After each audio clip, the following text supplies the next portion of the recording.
Welcome to our first video of the Tour of Slovenia 2024.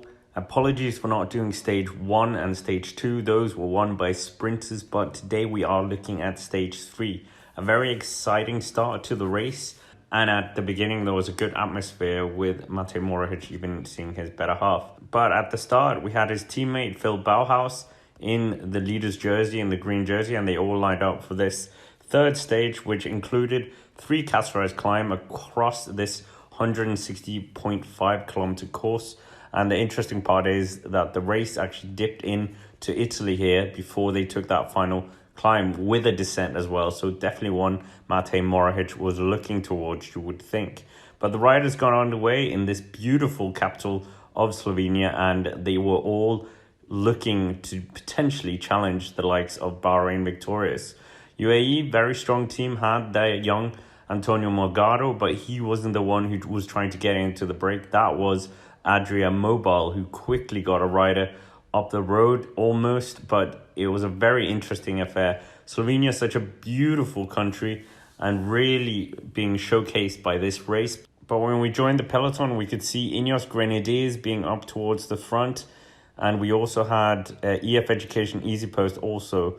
But towards the front, it was the Frenchman and the Ethiopian jostling it out for the Mountains jersey, and it was the Q36.5 rider who took it.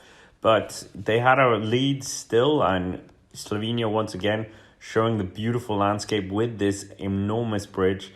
But the 3 riders that had been out there for a long time for this race were almost caught with 54 kilometers to go, as we could see EF Education Easy Post behind them. And it wasn't long before these guys were caught. But 40.8 kilometers to go, and the pace was really high. 1.4 kilometers until the third sprint on the road. And there was really some jostling for position going on. But Bahrain Victorious with Jayco Ayula, the defending team champions, winning with Zana last year, were the ones upping the pace. Ineos Grenadiers also in the mix as well towards the front.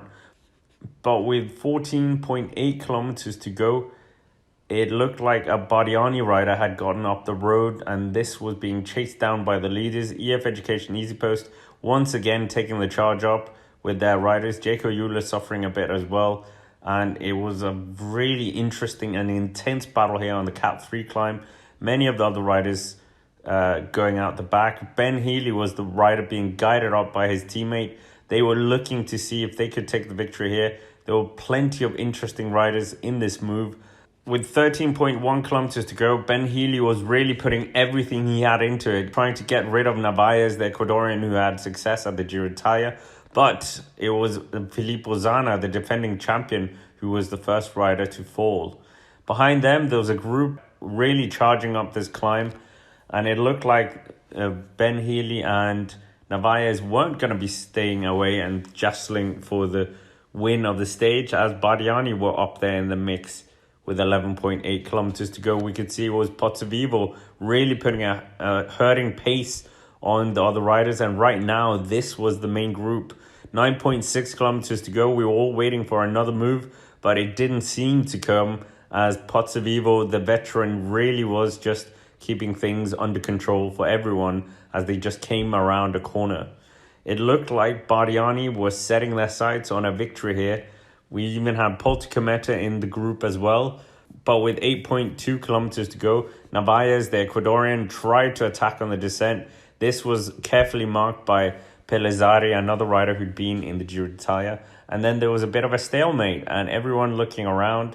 It looked like it was Aliotti who was looking around for Bora Hansgrohe at the front of the race with 7.7 kilometers to go. He looked around again, and he got a bit of a gap.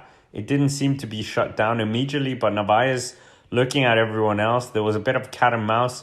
Narvaez trying his best to close down this young Italian, but the Bora Hansgrohe rider had gotten himself a few bike lengths of a gap, and he was just pacing down this descent.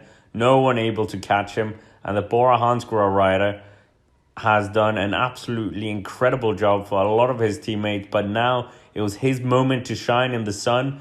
The young Italian, we thought maybe Pellizzari would do something, but here he got the best of everyone. Everyone were looking everywhere else, but they underestimated Aliotti, and Aliotti took the victory for Bora Hansgrohe. Behind him, it was a real battle for second place, as we saw the cat and mouse continuing, but Narvaez, the man who could have maybe won this, took second place. So yeah, an incredible performance there by Aliotti, and what more can we say than a great victory for Bora and for himself. The team that are going to be Red Bull Bora Hansgrohe soon, so this might actually be the last time we see a Bora Hansgrohe rider win under that name, but a huge elation for him. And just, wow, what a victory and what a brilliant little attack he did. No mention of Matej Mohoric, he was dropped. And yeah, here's the confirmation. Aliotti wins, Narvaez second, Žiget in third place, Zana, the defending champion, only fourth, losing only 11 seconds, Pelazari fifth, Bilbao in sixth, Pozzovivo in seventh, Steph Kras in eighth, Covelli in ninth, and Paul Double, who seems to love this race, in 10th. So that's the top 10, and let's hear what the winner had to say about his race in this interview. I think we've ridden very good today, and all the 3 stages so far with a very good spirit. And yeah, also today without them I couldn't have done it, because I also had a flat tire just before the last climb, so they helped me to come back, and I'm really happy to pay them back with this. But anyways, with that, that's basically it for this video. Thank you very much for watching. Hit the like button, subscribe to the channel, and come back tomorrow for stage 4.